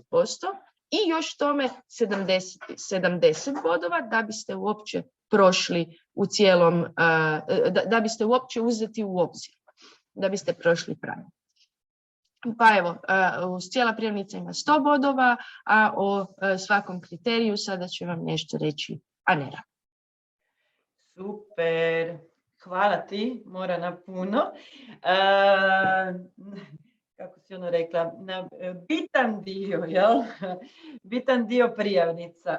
Ja bih ti još jednog naglasila, znači da ćemo se mi na ove tehničke detalje vraćati i da stvarno se okuražite i da nas pitate bilo kojim medijem putem ako imate neku od suspektnih situacija vezano za samo ispunjavanje prijavnice ili otvaranja pik broja ili čega god, jer ovaj model funkcioniranja kompletno online je novost i za Europsku agenciju i za nas. Mi smo evo isto prošle godine Znači, FTOP je uveden kao standardna platforma za sve programe, pa tako i Kreativnu Europu od prije prošle godine. Tako da svi smo novi u tome i zajedno smo u tome i vjerujem da ćemo to svi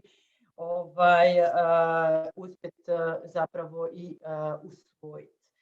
Znači, mi smo se trudili danas vam dati nekakav glavni okvir o tome šta ovaj natječaj nosi, da pokušate vidjeti da li se u njega smještate i na koji način zapravo da svoju ideju malo usmjerite, da vam ukažemo na to gdje i kako možete naći osnovne te dokumente koji vam mogu pomoći u daljem razvijanju vaše ideje i da vas ne opteretimo sa nekim tehnikalijama vezano za sami Funders and Tenders portal, jer to je nešto što je u nadolazećoj fazi, kao što smo i dogovorili sa kolegicom iz Razvojne agencije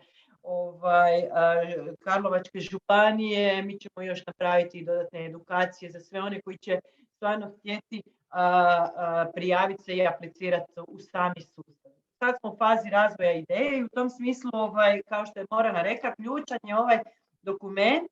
U prethodnom slajdu ste vidjeli, prije par slajdova ste vidjeli gdje taj dokument samo po sebi možete naći, tu prijavnicu. Ja ću sad podijeliti to sa vama u chatu, čisto da možemo komunicirati sada kroz ovu radionicu, a i podijelit ćemo sa vama putem maila, jer je to neki dokument koji je, kako je Morana rekla, ključan, najvažniji, i stvarno u ovoj fazi pogotovo je ključan, jer ga morate zapravo zajedno sa svojim partnerima osmisliti i dobro iskomunicirati.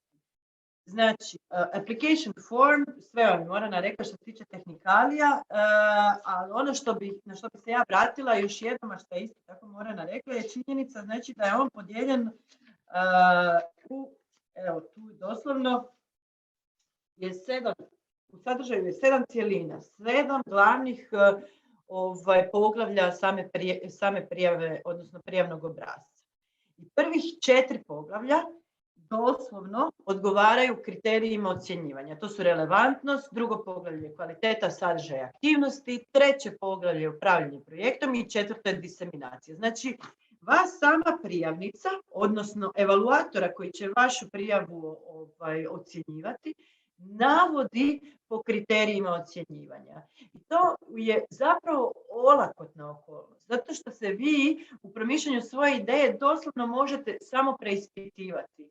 Ako sami sebi niste dovoljni, možete nama poslati, pa ćemo vam mi dati nekakav pogled izvana i dati nekakvu možda sugestiju, ali vrlo jasno prijavnica vas vodi kroz to na koji način da zapravo odgovorite na kriterije koje oni očekuju da ćete ispuniti. Ajmo redom. Prvo poglavlje, znači relevantnost vašeg projektnog prijedloga u odnosu na prioritete i ciljeve koji su zadani kroz ovaj poziv. Znači, rekli smo, 2 su cilja, to su inovacija, inovativnost ili ona, ako se sjećate, transnacionalna komunikacija koju smo se odredili za onaj projekt sa FAD-om na početku. Znači, vi se u C obrascu točno određujete da li ćete jedan ili drugi od tih ciljeva, a u samoj prijavnici, evo, imate doslovno pitanje na kojem vas na 1.1 traže da definirate doslovno na koji način ćete tretirati jedan cilj koji ste si vi odredili. I ne samo na koji način ćete tretirati taj cilj, nego na koji način ćete tretirati 1 ili 2 prioriteta za koja ste se odredili. Znači, mi smo se na onom primjeru odredili za razvoj publike. Ovdje je mjesto gdje treba raspisati na koji način ćete taj razvoj publike stvarno i implicirati, odnosno provesti kroz svoj projekt. Znači, treba naglasiti i više puta obrazložiti na koji način ćete vi tu publiku uključiti u sami proces, na koji način ćete zapravo napraviti nju kao nekakvog aktivnog sudionika u stvaranju ovog vašeg projekta. Znači, poglavlje 1 odnosi se na relevantnost vašeg projektnog prijedloga u odnosu na prioritete za koje ste se odredili i na ciljeve. Ovdje je strašno bitno da istaknete neku europsku dodanu vrijednost, da istaknete na koji način vi odgovarate, ako ste se odredili recimo za prioritet održivosti koji je dosta povezan sa European Green Dealom, onda je logično da ćete se u ovom poglavlju referirati i na sami dokument European Green Deala, možda čak i na neki njegov segment, izvaditi neki citat da se vidi da ste dovoljno uvjerljivi i da ste dovoljno promislili vi zajedno sa vašim partnerima ovu koncepciju i temu s kojom se želite baviti. Znači, drugi kriterij koji se ocjenjuje, a koji, evo, kao što je rekla Morana, nosi 30 bodova maksimalno, a minimalno treba ispuniti 15 bodova, odnosi se zapravo na kvalitetu sadržaja i aktivnosti. Znači, nama se događa često da nam se pošalju projektni prijedlozi koji previše teoretiziraju, a premalo daju konkretnih inputa i informacija o tome na koji način će se uistinu te sve projektne aktivnosti odvoditi. Ja vam sada u ovom trenutku ne mogu dati standardizirani nekakav obrazac kako bi taj zapravo pristup trebao izgledati, budući da zapravo je to toliko široki opseg i profil projekata da nema jednoznačnog pristupa. Znači, ne možemo jednako tretirati projekte koji objedinjuju 3 partnera i one koji objedinjuju 21 partnera. Ne možemo tretirati jednako projekte koji traju 2 godine i one koji traju 4 godine. Ali ono što bih vas stvarno htjela nekako usmjeriti, upozoriti i možda otvoriti perspektivu da se pokušate staviti u ulogu tog evaluatora, tog kojeg je Morana spomenula, dakle 2 su koja evaluiraju vaš projektni prijedlog i da probate shvatiti da je njemu bitno dati neke konkretne opipljive slike o tome na koji način će vaš projektni prijedlog i koncepcija i logika samog projekta, pa ako treba i biti logička matrica, neka bude i logička matrica. Što god da je vama potrebno, može to biti u vizualnom kontekstu, može biti na bilo koji način, što god da mislite da je njemu dovoljno adekvatno i primjenjivo da bi mogao steći sliku i jasnu, uvjerljivu schemu o tome kako će taj vaš projektni prijedlog u konačnici izgledati, odnosno kako ćete provesti te aktivnosti. Znači, treba nekako dati do znanja koju metodologiju ćete koristiti, na koji način će zapravo ciljane skupine imati neke koristi. Opet ćete vidjeti, evo možete baciti pogled jer podijelili smo sa vama sami prijavni obrazac, možete vidjeti da vas i sama pitanja u ovom drugom poglavlju jasno navode zapravo na odgovore na ova pitanja i molim vas. Obratite pozornost na sama pitanja, odgovarajte na njih, nemojte odgovarati neke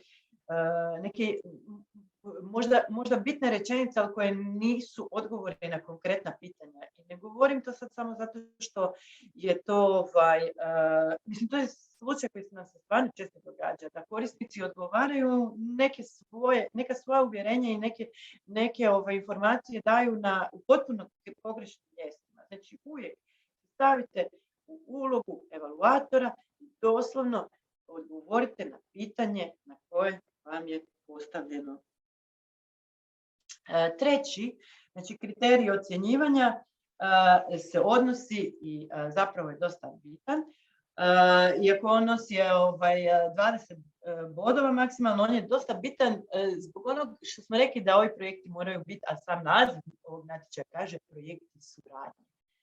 Znači, u ovom poglavlju, na ovom kriteriju ocjenjuje se kako je koncipirano upravljanje projektom. Na koji način ste vi kao projektni konzorcij zapravo se oslonili na svoje uloge i na koji način ćete vi sprovoditi sami projekt.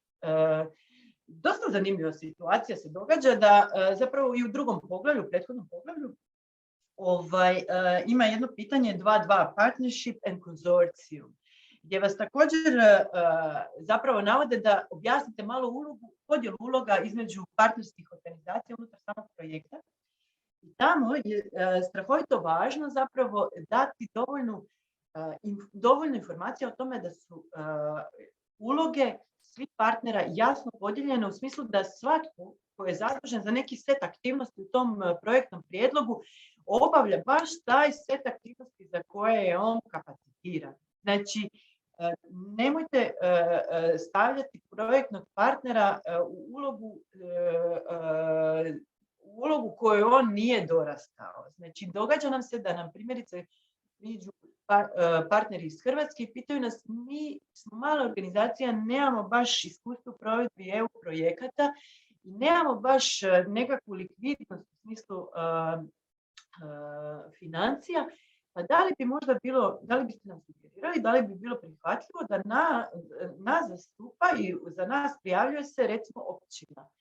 Dakle, u ovoj natječajnoj kategoriji općenito u programu Kreativna Europa to nikako nije opcija. Znači, ako želite pisati svoje kapacitete, jer ste mala umjetnička organizacija i ne osjećate se kompatibilnima niti ugodnima u provedbi aktivnosti ovih gabarita, onda vas definitivno upućujemo na to da uđete u ovaj konzorcij kao partnerska organizacija ili možda čak i kao pridruženi partner. Ali nemojte se staviti u ulogu vodećeg partnera, jer jednostavno nije vam to zapravo niti dobrodošlo zbog neke vaše dugoročne dinamike unutar organizacije. Bolje da se zapravo priključite nekoj partnerskoj drugoj organizaciji, uđete u europski projekt zajedno sa kolegama iz Europe, naučite se kako to funkcionira, steknete iskustvo i krenete onda dalje u neke svoje samostalne priče.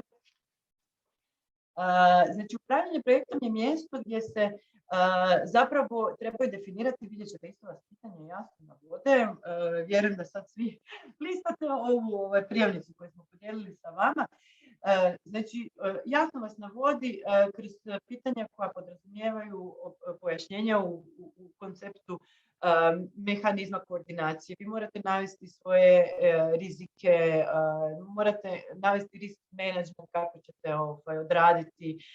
Trebate zapravo naglasiti na koji način ćete planirati kvalitetu praćenja i treba zapravo opravdati, u jednom trenutku čak se navode i uloge pojedinačno voditelja unutar projekta, ali treba dovoljno jasno dati do znanja da je riječ o institucijama koje odgovaraju za sve aktivnosti za koje su određene u samom projektu. I četvrti kriterij, a onda ćemo preći na work package, jer je to mjesto gdje se vi određujete i dijelite si među sobom aktivnosti i uloge. Četvrti kriterij koji se ocjenjuje je kriterij koji se odnosi na diseminaciju. Znači, treba imati svijest o tome da komunikacijske strategije i strategije diseminacije i promidžba same Europske unije i uvjete koje trebate zadovoljiti kroz svoj projekt, koji su vam definirani u ovom ugovoru, što je i Morana spomenula kao dokumentaciju koju već možete vidjeti, a i ja sam na početku spomenula. To su zapravo, kako bih rekla, to su komunikacijski alati koji sami po sebi se podrazumijevaju. Činjenica da ćete vi morati aplicirati samo zastavicu i da ćete ju europske znakovlje koristiti u različitim situacijama i kroz sve svoje komunikacijske alate u principu je dobrodošlo i trebaju se naglasiti, ali ono što se ovdje zapravo istinski ocjenjuje je zapravo nekakav inovativni nekakav način na koji ćete vi napraviti razliku i na koji ćete vi zapravo sa svojim projektom, bilo da sadržajno, bilo kroz nekakvu konkretnu aktivnost, na koji ćete vi naći zapravo svoj projekt iskomunicirati do što šireg broja ljudi u Europi. Znači, kad kažem u Europi, to uistinu podrazumijeva malo šire od vaše lokalne zajednice. Da li će to biti neka aktivnost koja će zapravo biti dugoročno provedena na način da ćete nakon što se napravi turiranje ovog vašeg koncertne večeri pjevanja Fada, koji ste zajedno napravili sa svom publikom koju ste kroz par godina intervjuirali, propitivali i uključivali u svoje procese. Da li će to biti onda u konačnici nekakav opipljivi materijal kao što je DVD, CD ili na nekoj digitalnoj platformi od onog partnera iz Mađarske vidljivo ili YouTube kanalu ili slično, to je na vama. Ali osmislite nekakvu vrstu drugačijeg, možda inovativnijeg pristupa kako bi se moglo evaluatora uvjeriti da ćete kroz vaš projekt doći do nekog rezultata koji će imati koji će imati dugoročnog efekta, koji će imati nekakav odjek i zapravo, ajmo reći, nekakav vodopad različitih dobrobiti za širu publiku. Ne znam kako bi to drugačije rekla. Dajte si malo promislite o tome kako bi se vaš rezultat i svo to lijepo stvaranje koje ste zajedno stvorili sa svojim partnerima kroz to razdoblje, kako bi to moglo imati možda neke šire implikacije i dugoročnije efekte. Nakon što prođemo ta 4 poglavlja koja se ocjenjuje se isto tako i vaša podjela na radne pakete. Sad ova preostala 3 poglavlja u kojima zapravo dolazimo do radnih paketa. Ja bih sada posvetila za kraj stvarno svoju pažnju i vašu pažnju radnim paketima kao jednoj velikoj novosti u programu Kreativna Europa u odnosu na prethodno razdoblje. To je jedna novina koja je donesena i preuzeta iz programa Horizon i zapravo glavna namjena i namjera Europske komisije, pa tako i agencije, je da nam svima olakša posao. Jedina nevolja u cijeloj priči je ta da nema jednostranog i standardiziranog pristupa u tome šta konkretno i kako koncipirati svoj radni paket. Ja se trudit zapravo da u idućih par rečenica vam to približim najbolje što mogu, kroz ono što smo mi naučili, kroz ono što smo i mi prošli. Mi smo pisali isto prijavnicu na Brisel da bismo dobili sredstva za funkcioniranje deska, isto projekt, kao i što ćete biti i vi, nadamo se. Znači, radni paketi kao jedna novina u programu Kreativna Europa zapravo podrazumijeva sljedeće. Bez obzira na to kakva vrsta projekta je osmišljena od strane vašeg konzorcija. Dalje je riječ o projektu koji podrazumijeva 1 godinu, koji podrazumijeva 3 partnera, podrazumijeva 21 partnera ili 4 godine trajanja, koji podrazumijeva bez obzira na cijelinu i da li vi ulazite u manje projekte suradnje, srednje projekte suradnje ili velike projekte suradnje, da ste limitirani na manje budžete, veće budžete ili što god. Ono o čemu treba svakako voditi računa je da kroz svoje radne pakete zapravo raščišćavate svoje ideje i aktivnosti i da na neki način radite grupacije tih setova.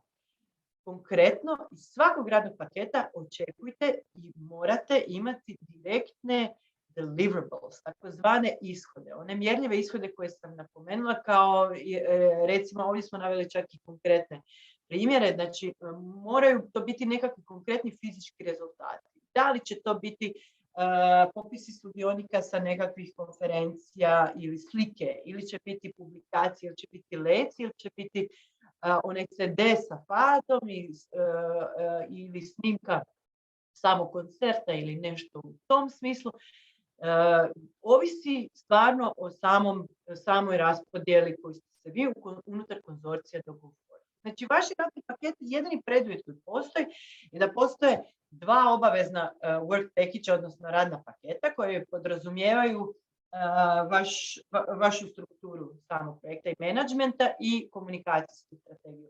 Ovo unutar sve dodatne pakete koje ćete vi ubacivati ovisi o dogovoru unutar konzorcija. Da li ćete vi te radne pakete napraviti linearno, znači recimo po nekom vremenskom hodogramu, ovisno o tome kada i kako ćete imati podijeljenu aktivnost, ili ćete napraviti po nekom skupu aktivnosti, recimo ako ćete raditi na jednoj brošuri, paralelno ćete raditi na koncertnom ovom konceptu i paralelno ćete raditi radionice sa svojom ciljanom skupinom. Možda će tako biti tematski podijeljeni vaši radni paketi, možda po profilu aktivnosti, potpuno je nevažno. Ono što je važno je da budu izbalansirani, da vama olakšaju kasnije izvještavanje, da imaju svakako deliverable, znači nekakve mjerljive ishode i da imaju relativno ujednačene budžetne ishode. Znači da su to nekako izbalansirani mehanizmi koji će evaluatoru znači da ste vi unutar konzorcija se stvarno jasno podijelili kako će ko provoditi koji set aktivnosti po tim paketima i automatski kako će ko izvještavati kroz vrijeme trajanja projekta. Znači na vama je. Ako imate nekakve dvojbe oko toga na koji način je možda bolje ili lakše koncipirati same radne pakete, možete nam poslati, pa vam možemo sugerirati, nemojte nas uzimati zdravo za gotovo jer nismo mi evaluatori, znači evaluaciju rade na briselskoj razini, ali imamo nekakve možda već sad dovoljne inpute i saznanja da vam možemo dati barem neku sugestiju koju ćete uvažiti ili nećete uvažiti. Ono što je ključno je da vodite računa o tome da vaši package u svakom slučaju odgovaraju, rekla sam, budžetnim tablicama. Vidjet ćete sljedeći put kada ćemo se naći na tehničkoj radionici, vidjet ćete da se i same budžetne tablice dijele po principu work package, znači svaki vaš work package mora odgovarati i nekakvim poglavljima unutar Excel tablice koja označava budžet. A budžeti, velika novost i velika dobrodošlica za sve nas. Budžeti, također prema uzoru na Horizon program, su u novom programskom razdoblju Kreativne Europe koncipirani po principu lump sumova. Što to znači? To znači paušalni. Znači da ih ne možete i ne trebate do te mjere precizirati kao što je to bila kao što je to bio do sada slučaj. To uvelike olakšava čitavu priču zato što se zapravo svodimo na nekakve prosjeke, svodimo se na nekakve procjene. U ovom ugovoru koji sam vam već 3 puta pokazala, a koji je i Morana vam naglasila gdje možete ga pronaći, imate jako jasnu uputu o tome na koji način vodite računa o lump sumovima. Ali ono što je definitivno ohrabrujuće i što je velika novina u odnosu na prošlo razdoblje je da se takav paušalni pristup u sufinanciranju podrazumijeva da ne treba računati niti na revizorsko izvješće, znači ne podliježete revizijama i ne trebate unositi to kao nekakav trošak u svoj budžet. Trebate naravno čuvati dokumentaciju jer se može dogoditi revizija od strane Brisela i što će se događati unutar nadolazećeg razvoja nakon što obavite projekt, ali ne nužno svima. Ali velika prednost u ovom zapravo programskom razdoblju je ta da se agencija postavila na način da želi orijentaciju prema sadržaju, želi orijentaciju prema rezultatima, odnosno naglasak je na rezultatima, naglasak je na opipljivosti i na nekakvim konkretnim ishodima koji će proizaći iz vašeg projekta. Žele poticati vaše ideje, žele poticati vaše suradnje, žele poticati vaše procese i dati jedan prostor za nove kreacije i inovacije. Pa evo, u tom smislu ja se nadam da ćete svi naći nešto dobroga za sebe i da ćete se uspjeti prepoznati i motivirati za prijavu na ovaj natječaj. Eto, ja sam nekako došla prema kraju. Znam, htjela sam pitati da li ću ja to ili ćeš ti, jer je to jedna ovako predivna još dodatna motivacija za hrvatske korisnike. Hoću ja? Može. Znači, jedna od rijetkih zemalja, evo, moram reći, unutar svih zemalja koje sudjeluju u programu Kreativna Europa, Republika Hrvatska vam nudi i nacionalno sufinanciranje koje provodimo, evo, mi unutar Deska kao članica, odnosno jedna služba Ministarstva kulture i medija Republike Hrvatske. Znači, spomenuli smo da vam iz Europske unije ne dolazi kompletna 100% stopa sufinanciranja, nego vi morate nadodati još jedan iznos sredstava kako biste zapravo zatvorili svoju financijsku konstrukciju. Sad, takva financijska konstrukcija uistinu, pogotovo s ovim paušalnim pristupima i sa načinima koji su i do sada već bili mehanizmi poznati i jako lako zapravo lako dokučiva. Ali ono što je još dodatno olakšavajuće u cijelom procesu je činjenica da vam mi kao Ministarstvo kulture Republike Hrvatske i medija osiguravamo još jedan dodatni iznos sufinanciranja. Sad, ono što želimo ovdje apelirati da uistinu nam na vrijeme pošaljete informaciju o tome da se prijavljujete na Kreativnu Europu da biste mogli uopće ući u taj sustav sufinanciranja. Jer ako nam se ne javite na vrijeme, ako se ne javite unutar 2 tjedna nakon što ste se prijavili na Brisel, ne kada prođete, nego u trenutku kad se prijavljujete, ako nam se tada ne prijavite, mi vas kasnije jako teško možemo uvesti u taj sustav, zato što vas nemamo u nekakvom planiranom zapravo planu za naše financije, a i za Ministarstvo financija koje trebamo svake godine izvještavati koliki broj ljudi se prijavljuje. Taj zahtjev za sufinanciranje nalazi se u pravilniku o sufinanciranju. Ovdje smo vam naveli te sve ta sva imena, ali i linkove. Tako da kad dobijete prezentaciju, možete samo kliknuti odmah direktno na sami pravilnik, pa vas pozivamo da te 2 stranice koje nisu druge pročitate, a onda ako se i prijavljujete taj zahtjev ispunite, on doslovno znači 4 informacije kojima ulazite u naš bazen potencijalnih korisnika. Ja mislim da smo pokrile sve za ovu prezentaciju. Da, htjela bi sam naglasiti da se zahtjev ne ide online, ali se može poslati, ali se kad se ispuni stavi u PDF i pošalje se na naš mail ced@min-kulture.hr. Da, mi malo kaskamo za Europom, ali bit će. Biće. Uglavnom, u svakom slučaju, da, evo, Morana je stavila za kraj slogan Kreativne Europe za razdoblje 21. do 27. On glasi pomaknimo granice. Mi vas pozivamo da ih pomičete, da promišljate svoje ideje koliko bolje i dublje možete, da budete inovativni, da budete drugačiji, da se opustite i uistinu prepustite suradnjama sa svojim kolegama na međunarodnoj razini.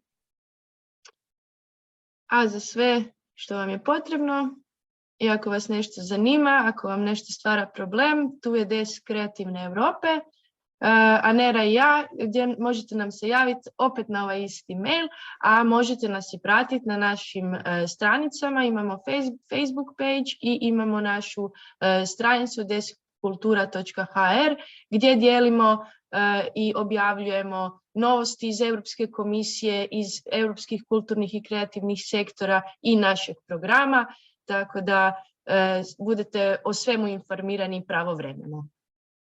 Eto, hvala svima na ekstremno velikom interesu. Vjerujemo i nadamo se da ćemo se i dalje družiti, bilo pojedinačno, bilo na sljedećoj radionici. Svakako nas lajkajte na ovoj Facebook stranici, tamo ćemo vas informirati o sljedećem našem terminu i susretu, a do tada vam šaljemo sve najljepše pozdrave kreativno. Pomaknite granice. Hvala puno.